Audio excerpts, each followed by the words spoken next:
ఎండలకి నేను ఎక్కడికి వెళ్ళానండి, ఆంధ్రాకి పోయి వచ్చాను అంతే. అవునా? ఇప్పుడు మీరు ఏ పని లేకుండా ఎందుకు వెళ్తారు?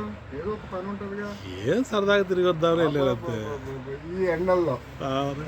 ఏప్రిల్ నెల ఎండల్లో మీరు సరదాగా ఏమన్నా మీరు 20సా లేకపోతే 30సా?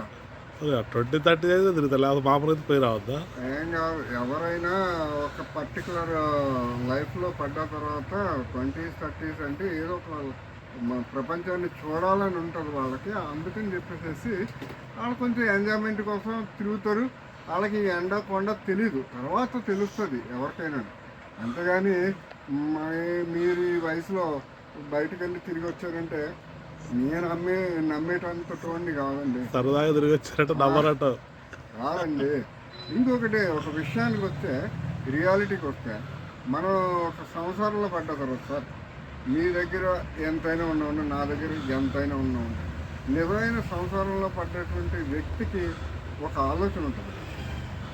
ఎలాంటి ఆలోచన ఉంటుందంటే, డబ్బు సంపాదించడం వరకు ఓకే, కానీ తనను తాను మర్చిపోతాడు. అది మర్చిపోవడం అంటే సంవత్సరంలో కలిసిపోతాడండి.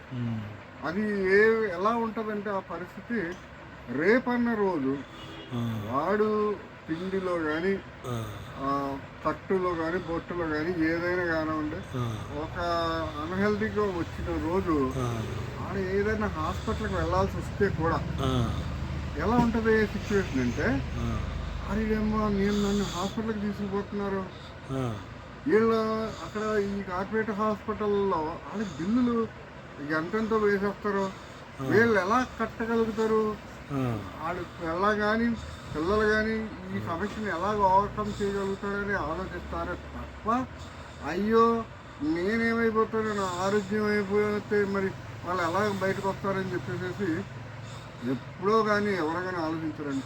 కేవలంగా ఫ్యామిలీ ఫ్యామిలీ ఫ్యామిలీ. మేబీ ఈ సైకాలజీ మరి బహుశా ఇండియన్స్లోనే చాలా ఎక్కువ ఉంటుందని చెప్పేసి నేను నమ్ముతున్నాను. అంటే that is the strength of Indian family people అండి. అది ఈవెన్ డెడ్ బాడీ దానం చేస్తే కూడా ఆలోచిస్తారా? కూడా వాడికి ఈ కట్టెలు ఎక్కువ ఖర్చు పెడతాడు, లేకపోతే ఈ నేను ఇంత కష్టపడి సంపాదించిన నా కార్యక్రమానికి డబ్బులు ఖర్చు పెట్టేస్తారు, ఇలాంటి మనస్తత్వం కూడా ఉండొచ్చు, చెప్పలేం. ఎందుకంటే వాళ్ళ కష్టపడి విధానాన్ని బట్టి వాళ్ళ ఫ్యామిలీ ఏ విధంగా సస్టైన్ అవుతారన్న ఆలోచన, ఆ వెనక తరాలు ఉండేటువంటి వాళ్ళు ఎలా బతకాలని ఆలోచిస్తారు తప్ప వీడు ఎట్లాగైనా పోనీ.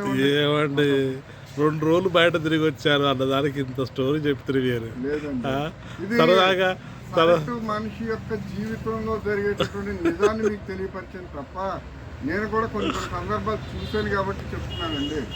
ఇదేదో నా గురించి కాదు, నేను తండ్రి విషయంలో కూడా నేను గమనించాను అలాంటి సందర్భాలు. అందుకని నేను ఇంత ఓపెన్ ఫ్యాక్ట్ చెప్తున్నానండి. ఓకేనండి.